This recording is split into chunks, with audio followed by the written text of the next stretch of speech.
بسم الله الرحمن الرحيم والحمد لله رب العالمين وصلى الله وسلم على نبينا محمد وعلى آله وصحبه أجمعين وبعد.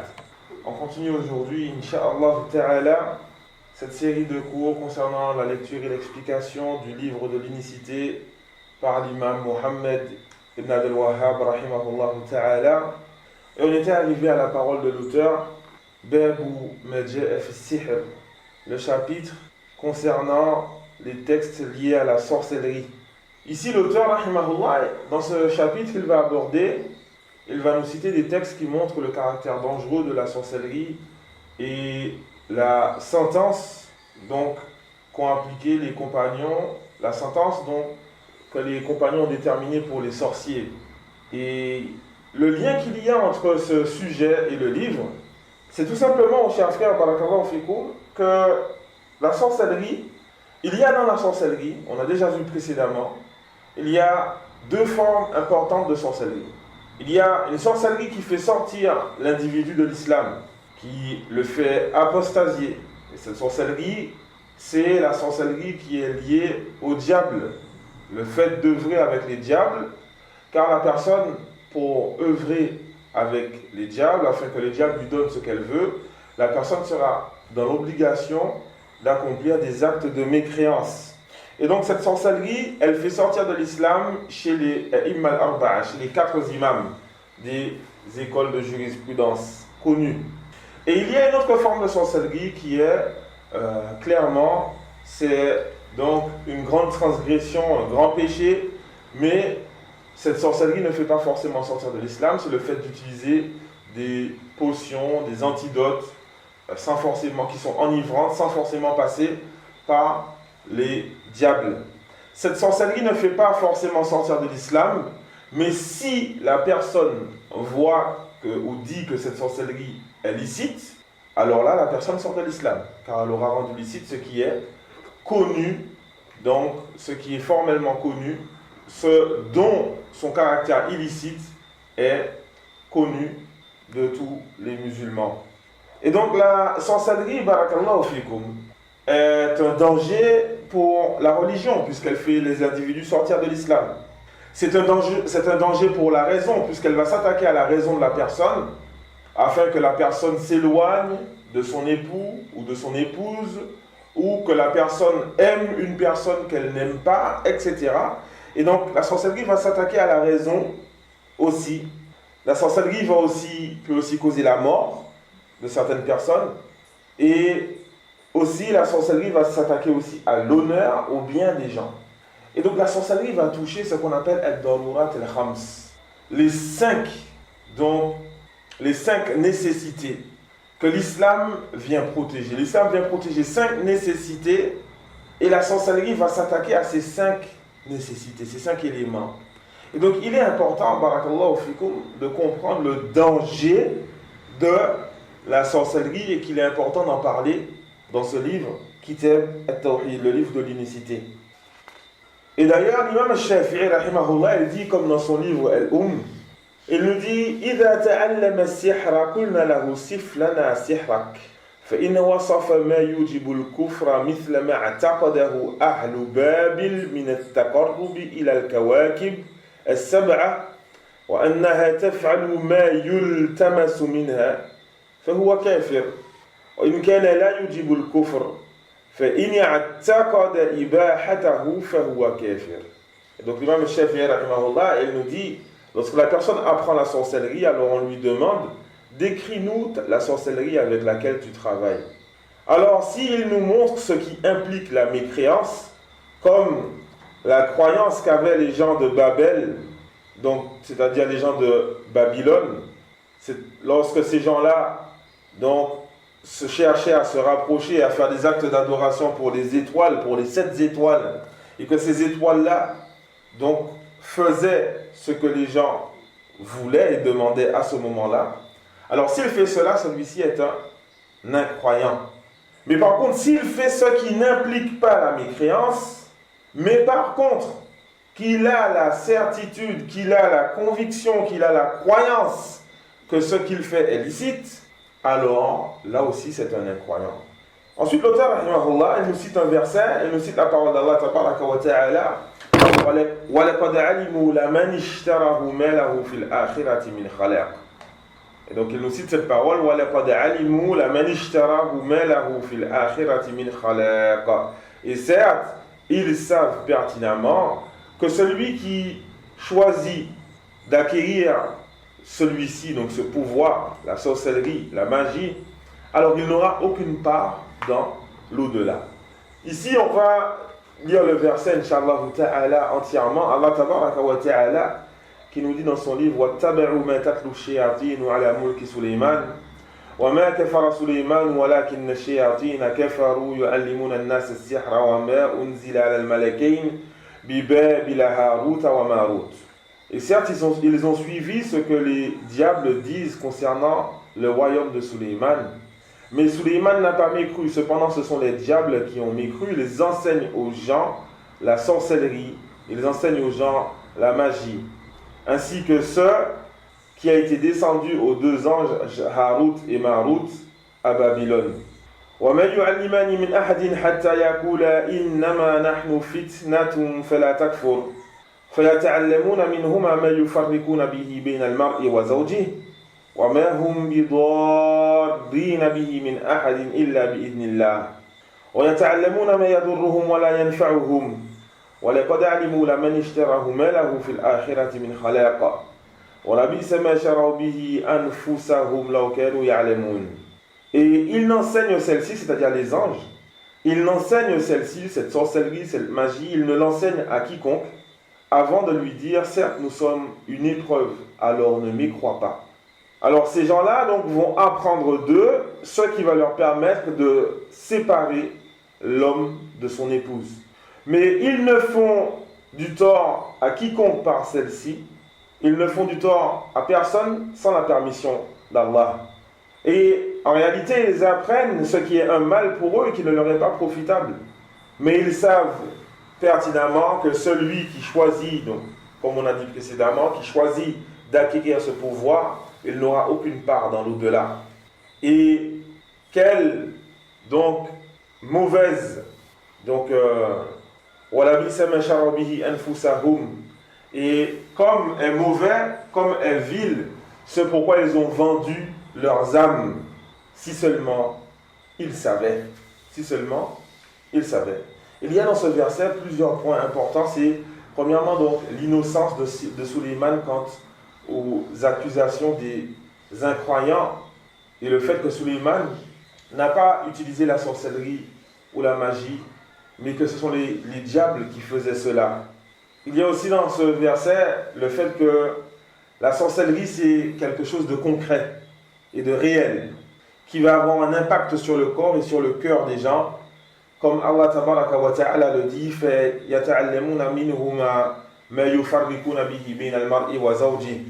et ils vont apprendre de ces deux-là, donc de ces deux anges, ce qui va les permettre de séparer l'homme et son épouse. Et donc la sorcellerie c'est quelque chose de concret, de réel. Même si aujourd'hui, avec la propagation de l'athéisme, les gens, il y a beaucoup de personnes qui ne croient pas en la sorcellerie, en la magie, et qui pensent que tout cela est irréel, un mensonge. La propagation de l'athéisme va entraîner donc un laxisme chez même les croyants. Donc les croyants donc, qui voient que c'est devenu quelque chose de banal, c'est propagé, et donc ils vont même eux être laxistes dans cela. Et ça c'est fortement blâmable. Et parmi les éléments qui montrent que la sorcellerie c'est quelque chose de concret, il y a ce qui est cité dans Sahihain, le recueil de Bukhari et Muslim, c'est que le prophète sallallahu alayhi wa sallam lui-même il a été touché par la sorcellerie. Selon Aïcha radhiyallahu anha qui dit Sahara Rasulallah sallallahu alayhi wa sallam rajulun min bani Zurayq yuqalu lahu Labid ibn al-A'sam حتى كان رسول الله صلى الله عليه وسلم يخيل إليه أنه كان يفعل الشيء وما فعله. Aïcha radhiyallahu anha qui dit que un homme de Beni Zurayq a ensorcelé le messager d'Allah sallallahu alayhi wa sallam.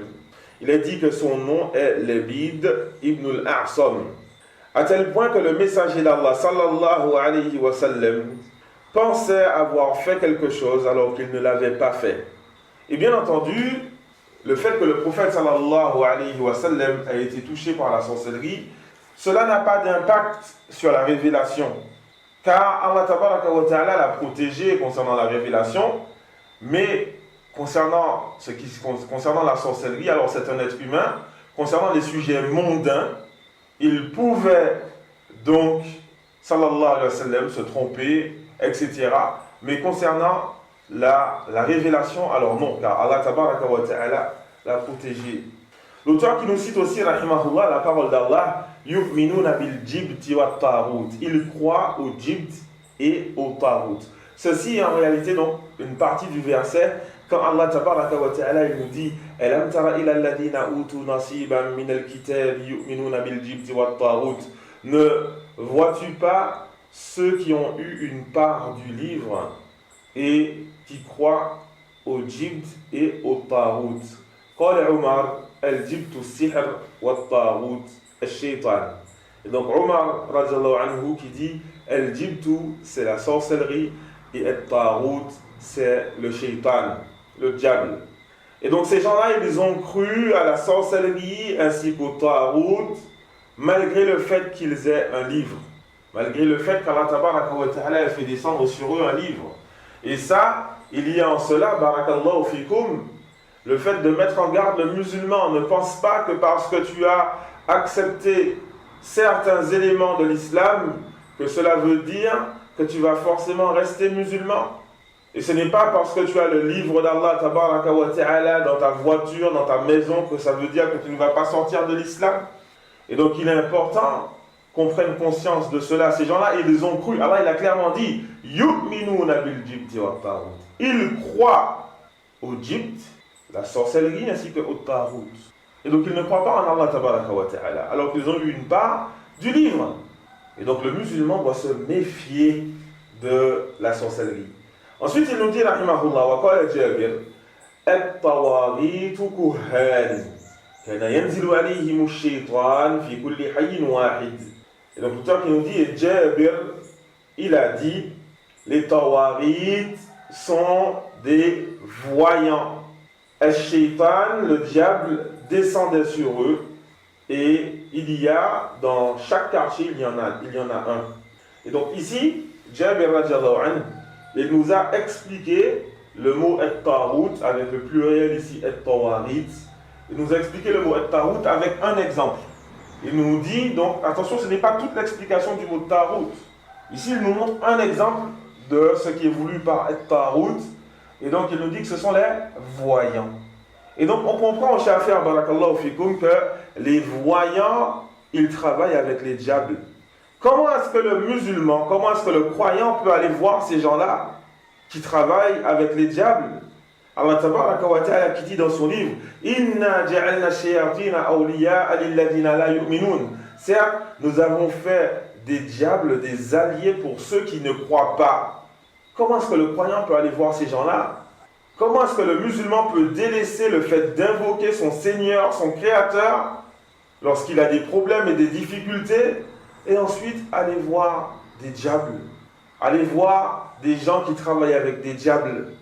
Allah tabaraka wa ta'ala qui dit dans son livre Qul amara rabbi bil qist wa aqimu wujuhakum 'inda kulli masjidin wad'u Allah mukhlisina lahu ad-din kama bada'akum ta'udun fariqan hada wa fariqan haqqa 'alayhim ad-dalalah innahum ittakhadhu shayatin awliya'a min dunillah wa yahsabuna annahum muhtadun. Dit, mon Seigneur a ordonné la justice.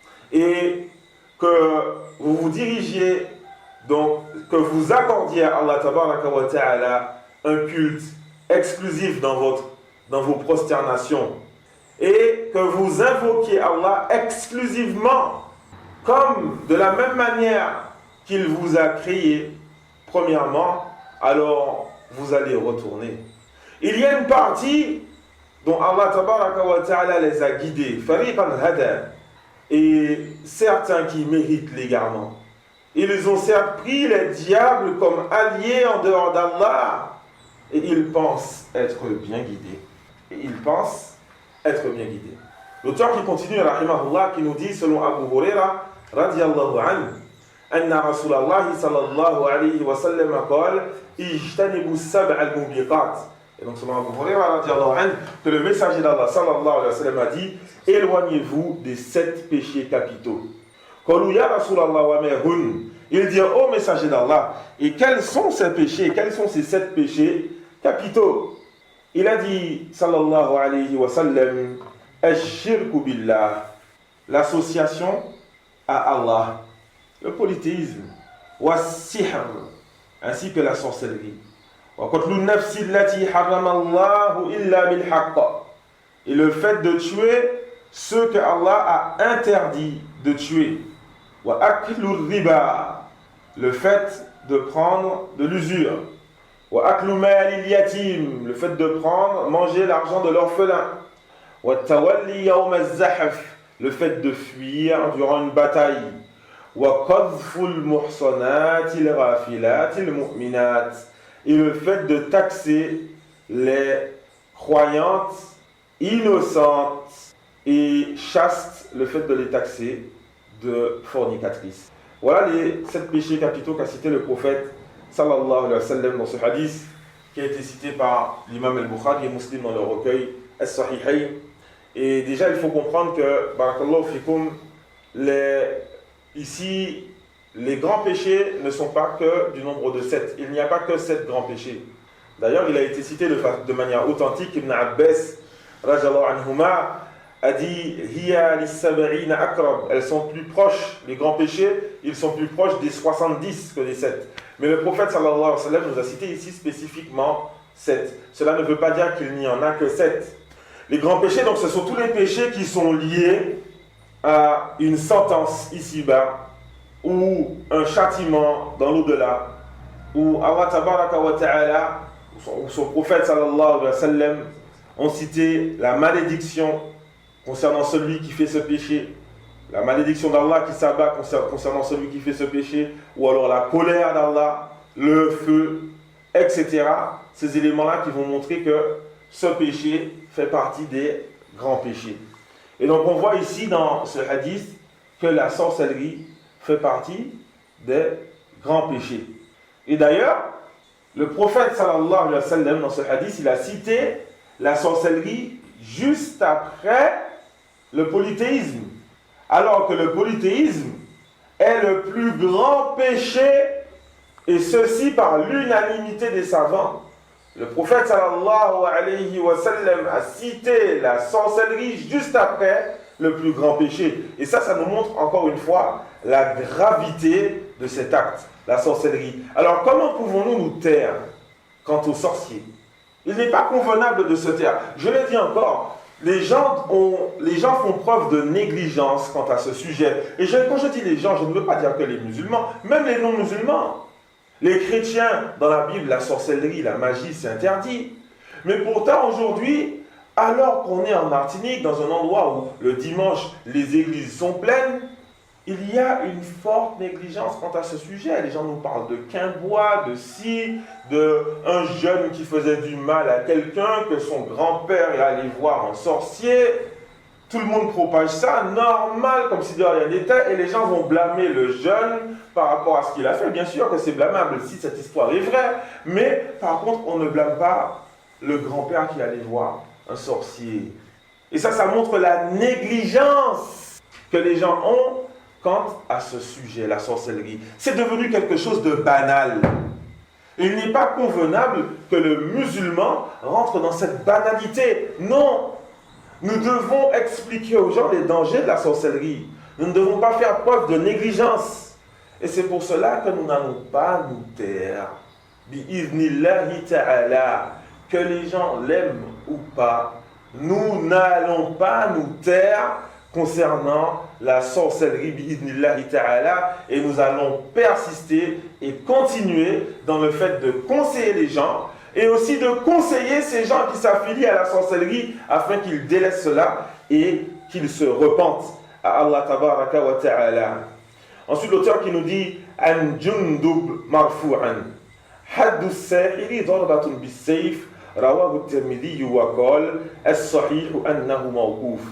Et donc selon Jundub, qui attribue cette parole au prophète sallallahu alayhi wa sallam, qui dit la sentence du sorcier est le fait qu'il soit frappé d'une épée, donc le fait qu'il soit exécuté, rapporté par At-Tirmidhi, qui dit que ce qui est juste, c'est que ce hadith est mawqouf. Mawqouf, ça veut dire que c'est la parole du compagnon, mais ce n'est pas la parole du prophète sallallahu alayhi wa sallam. Et certes, Cheikh Al-Albani rahimahullah, il a expliqué que l'attribution de cette parole au prophète sallallahu alayhi wa sallam n'est pas correcte. Ensuite, il nous dit l'auteur rahimahullah wa fi sahih al-Bukhari an Bajala ibn Abadah قال كتب عمر بن الخطاب رضي الله عنهما أن يقتلوا كل ساحر وساحرة قال فقتلنا 3 سواحر. Et donc dans Sahih al-Bukhari, selon Bajala ibn Abadah, qui dit que Omar ibn al-Khattab radiallahu anhuma a écrit, donc là ici le gouverneur, il a demandé, il a écrit que, il a prescrit qu'on exécute tout sorcier et toute sorcière. Et donc il dit donc le narrateur, alors nous avons exécuté 3 sorciers. Donc ce hadith là, l'auteur qui nous dit qu'il est dans Sahih al-Bukhari, certes oui, la base du hadith est dans Sahih al-Bukhari, mais la narration qui est dans Sahih al-Bukhari, elle ne fait pas allusion au fait donc d'exécuter le sorcier. Et ensuite il nous dit l'auteur, rahimahullah, cependant cette narration elle a été citée ailleurs. Cette narration elle a été citée ailleurs que dans Sahih al-Bukhari. Ensuite l'auteur rahimahullah qui nous dit wa sahih an Hafsa أنها أمرت بقتل جارية لها سحرتها فقتلت. Et certes, وكذلك صح عن جندب. Et donc, il nous dit l'auteur rahimahullah, il a été rapporté de manière authentique que Hafsa, elle a ordonné qu'une sorcière qu'il avait ensorcelée soit exécutée, et celle-ci fut exécutée. Cela a été donc rendu jugé authentique par l'imam Ahmed ainsi que Ibn al-Qayyim et Ibn Kathir. Et l'auteur il nous dit cela a été aussi rapporté de manière authentique de Jundub. L'imam Ahmed rahimahullah qui dit عن ثلاثة من أصحاب النبي صلى الله عليه وسلم. Cela a été rapporté de manière authentique venant de 3 des compagnons du prophète sallallahu alayhi wa sallam. Le fait d'exécuter les sorciers. Et donc le fait que cette sentence fut avérée des compagnons du prophète sallallahu alayhi wa sallam, cela montre comment cet acte était mauvais et blâmable chez ces gens-là, chez les compagnons du prophète sallallahu alayhi wa sallam. En ce qui concerne l'application des sentences, alors ce n'est pas à nous, comme je le dis plusieurs fois et comme je l'ai répété, je ne cesse de le répéter, l'application des sentences, c'est un sujet qui concerne le gouvernement. Que tu sois dans un pays musulman ou non musulman, ce n'est pas à nous de venir et d'appliquer et donc d'imposer une quelconque sentence. Mais c'est celui qui a pris la responsabilité d'être gouverneur, c'est à lui de faire cela, d'appliquer les sentences, que ce soit l'exécution ou l'emprisonnement ou autre sentence que le gouverneur aura choisi. C'est à eux d'appliquer les sentences et pas à nous. Ok, d'accord, mais nous, qu'est-ce que nous devons faire? Qu'est-ce que nous pouvons faire? Alors nous pensons au hadith du prophète sallallahu alayhi wa sallam lorsqu'il dit Man ra'a minkum munkaran falyughayyirhu biyadihi. Celui d'entre vous qui voit un mal alors qu'il le change de sa propre main. Ici, cela concerne la personne qui a une forme de celui qui a une autorité. Et donc ici, c'est le gouverneur. C'est lui qui a l'autorité et qui doit faire appel aux forces de l'ordre pour arrêter les personnes qui sèment le désordre. Ensuite, il dit le prophète sallallahu alayhi wa sallam فَإِنْ لَمْ يَسْتَطِعْ فَبِلِسَانِهِ وَإِنْ لَمْ يَسْتَطِعْ فَبِقَلْبِهِ وَذَلِكَ أَضْعَفُ الْإِيمَانِ. Et si il ne peut pas, donc celui qui voit un mal, et s'il ne peut pas le changer par sa main, alors par sa langue. Et s'il ne peut pas, alors par son cœur, et ceci est le plus bas degré de la foi. Et donc, on comprend quoi de ce hadith, barakallahu fikum, c'est qu'il n'est pas normal que les gens se taisent. Il n'est pas normal que les gens se taisent. Mais les gens doivent montrer le danger de la sorcellerie. Certains aujourd'hui nous ont parlé du danger de la sorcellerie sous prétexte d'une accusation, d'une histoire de joueurs de football, etc. etc. Ah, c'est aujourd'hui qu'on vient parler de sorcellerie parce qu'aujourd'hui c'est rentré dans le monde du football. Il y a combien de personnes qui ont été victimes des sorciers? Combien? Et donc il n'est pas normal que les gens soient négligents dans ce sujet. Et on comprend clairement dans ce hadith que la base, c'est le fait de réprimander les sorciers, le fait de blâmer cela avec nos langues et de mettre en garde contre le danger de la sorcellerie, de mettre en garde contre le méfait des sorciers, mais que la base, ce n'est pas le silence. Aujourd'hui, les gens ont inversé les choses, ils disent la base, c'est le silence, et celui qui parle sur le sorcier, il n'a pas de sagesse, il n'est pas sage. Barakallahu fikoum, ici on aborde un sujet qui concerne la base de la religion.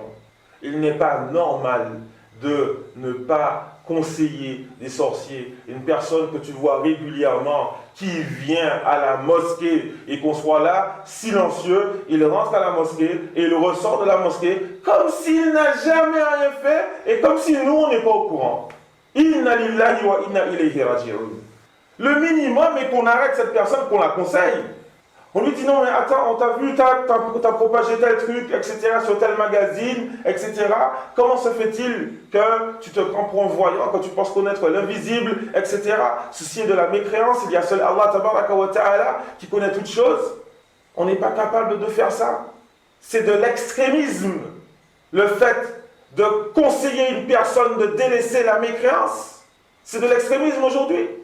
Il faut que les gens arrêtent de dormir. Arrêtez de dormir. On est là, tranquille, il est là, il prie à côté de toi, comme si de rien n'était. Ça se trouve, il a tué 57 personnes, a dit, on n'en a rien à faire. Tant qu'il ne m'a pas ensorcelé moi, je suis bien. Tant qu'il ne m'a pas fait de mal à moi, je suis bien. Par contre, le jour où il fait du mal à une personne de notre famille, là on a les nerfs.